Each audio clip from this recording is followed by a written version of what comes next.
Hi, my name is Philip, and this is my vlog for March 26th, 2018.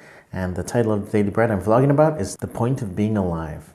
The Daily Bread starts by discussing financial and investment books and how all of them seem to have this idea inside of them, this encouragement inside of them that, our goal in life is to enjoy a life of riches and being millionaires and being successful.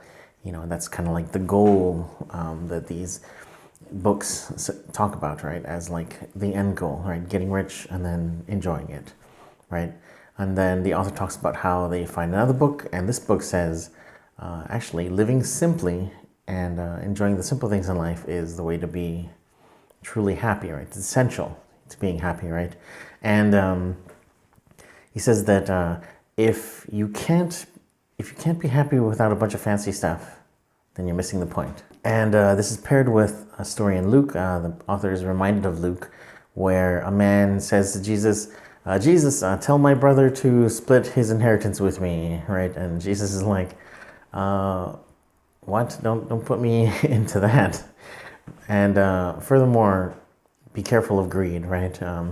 You've got this thing as the most important thing on your mind right now, right? Worrying about your inheritance, and all these people are here to hear it. And he's like, be careful about greed. And he tells a parable about a farmer who has a bunch of crops. He decides to expand his barn to make it bigger so he can store the food and so he can enjoy like a life of luxury, right? And that as kind of a goal, right? And Jesus talks about how, that person could easily die that same day, right? In fact, in the story he does, and how he doesn't get to enjoy it, right?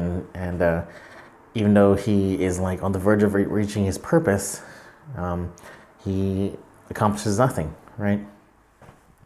And then later on, the other parts of the Luke talks about are you're not worrying about riches. Don't look at the birds; God takes care of them. Look at the grass, which is going to be used as kindling the next day. It's going to be thrown into a fire, right? And yet they're clothed and taken care of, right? And how much more we, children of God, are going to be taken care of by God, right? And the overall arcing idea is that our purpose is not to get riches, right? Our purpose is to seek God, basically, right? And find our purpose kind of in things other than worldly riches.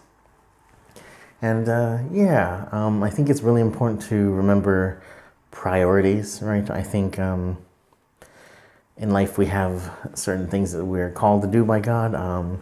First of all, before we find Christ, I think one of the big priorities is seeking Christ and finding Him, right? And devoting ourselves to Him and learning about Christ, learning about God, loving God and understanding God, and learning about God helps us to understand why God has put us here and what our purpose is. And as we get to know God more, we develop a new purpose, right? And I think, at least I believe, is that our purpose is to share that with other people, right? Basically, once we find God, we help take God to other people, right? And share it with people who've not found Him yet. People who are seeking, people who are lost, confused, people who just need the good news. People say all the time, it's not bad to be rich, right? But to dedicate your life to the pursuit of money is folly, right? And that's not going to lead you anywhere good. Talking about, motivations, making sure that your motivations and your purpose, your goals are right. It's important. And it's important to ask God every day about them and to, check in as you reach goals in your life, as you reach new horizons, to kind of check in with God and make sure that you're on track and ask Him to help continue guiding you and help keeping you humble. So I think that's it for today's vlog. Again, this vlog is just something I do to take a deeper look at Daily Bread and use it as a tool to help me mature a little bit more. And I think it's been going pretty well. If you watched this and you enjoyed it, I'm glad, and I hope you found something valuable. If you have any questions, comments, concerns, put them in the comments below. Also, if you have any prayer requests, I'd be glad to pray for you if you want to put those in the comments too. Other than that, I hope you're having a good day, and God bless you.